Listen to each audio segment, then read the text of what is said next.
Okay, so my next or prior relationship. Oh man, let's see.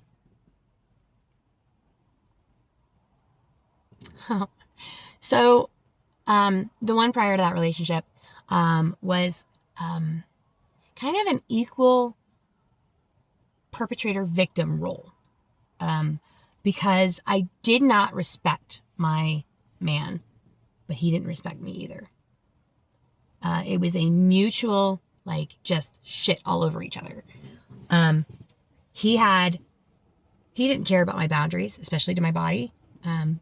I had a few times that I had to tell him that just because I was his girlfriend, that didn't mean he could just have me whenever he wanted. But he walked right through that every time. Every time. There was one time I came home from a float trip and both of my legs, my hips, like all the way down, were like super sunburned. And then the inside of my thighs were like super sunburned because I'd been sitting on a raft all day. And my legs were exposed to the sun. And so they were very uncomfortable. And so I was just, lying there with aloe vera gel all over my legs, trying to cool myself off.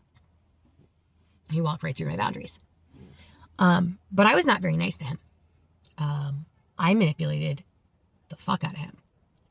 A lot. But I felt like if you don't respect me, I'm not going to respect you. So it was a pretty damaging relationship for both of us. That was my second engagement. We were together for like 8 months. I wouldn't have held on to that relationship at all, except for I felt obligated.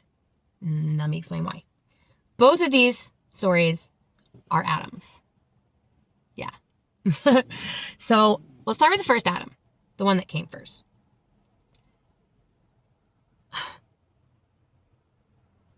I met them both at the exact same gas station.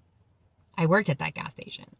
And I had just moved back in with my parents after spending a year in California with my first fiance.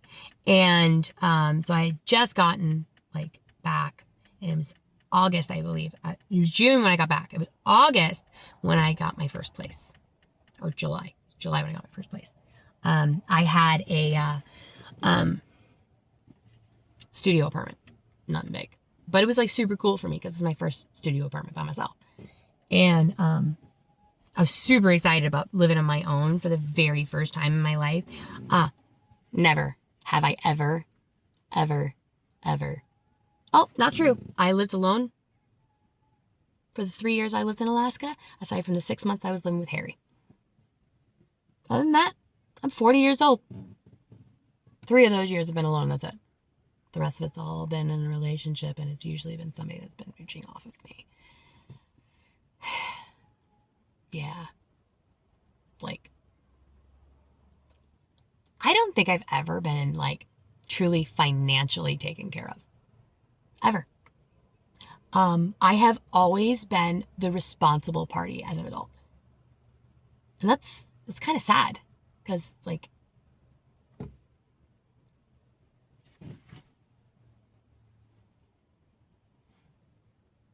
yeah. This was the most toxic relationship I was ever in. And it did more damage in 2.5 months than the 10, 11 combined years of my last 2 husbands. They ramped up as they went along, but this one almost broke me. And this is why I spent 3 years brutally numb.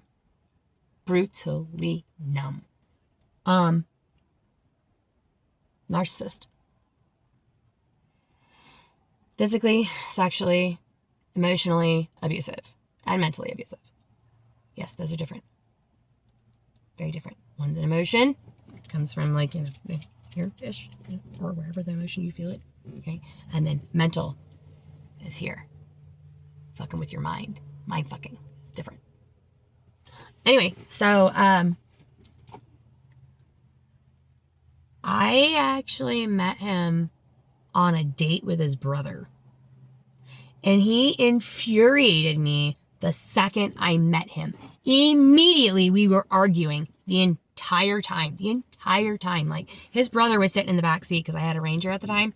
And so he had to sit in the back seat because he was the shorter of the two, because Adam was like 6'3", I think. He was 6'3".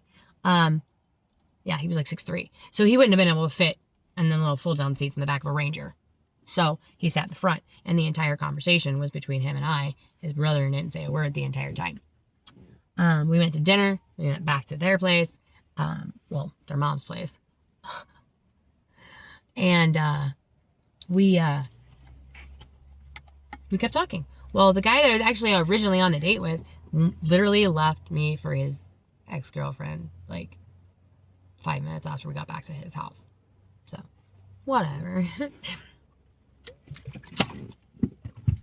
Then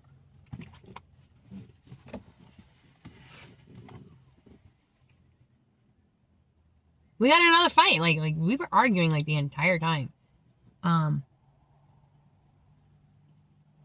But I took him home. And I didn't just take him home. Like, I took him home, and then I ended up having sex with him in the front seat of my car. Like, I don't know why I did those things. Aside from wanting love. And that, my friends, has always been my number one addiction. Love. Receiving love from other people. But that's not where the love comes from, you know? That's not the best love comes from, I should say. Because we're limited as humans to give love. We're limited by our own limitations, but we are limited. And when we are unconscious, we don't give, but whatever vibrational level we are. Oh man, I love this analogy. It's one of my favorites. So when I'm talking about vibrations, like I'll do a whole video on the vibrations, but I'll explain the transmission of love, because love is information. Okay, love is light. Okay, so when we're talking about vibrations, when it comes to love, okay, think of a low vibrational person as like a very low frequency bandwidth. Okay, very low frequency bandwidth is a rolling bandwidth, but it's not a very wide bandwidth. It's a very small bandwidth that's very slow, gentle roll. Usually it has to have a medium to move through. Okay, and then you get into like your medium like frequencies, your high frequency. Okay, and then you go up into ULF, ultra, or UHF, ultra high frequency. Okay, and when you get to the ultra high frequency, that's when it's like moving like super duper fast, and it's super wide because it's going like this. Okay, it's not going like this. Okay, and the amount of width of that little wave is how much energy can be transferred on that link. Okay, so you got a lot there, right? But if you have this ultra high frequency, you've got that much room because these are going like this. Okay, so you got that much room to send in love. Big difference, huh? The amount of love that can get through this gap here is a lot, not a lot. So the amount of love I was wanting to feel was from a higher vibrational area, because I knew that in the higher vibration, well, I didn't know. Under all of that, I knew that the higher vibrational love is a broader frequency. Okay, so I'm going to end this one at this, because I honestly do not even remember what I was talking about. I think it might be time for me to take a break and take a nap. I haven't slept very much in the last few days. Talk to you guys later.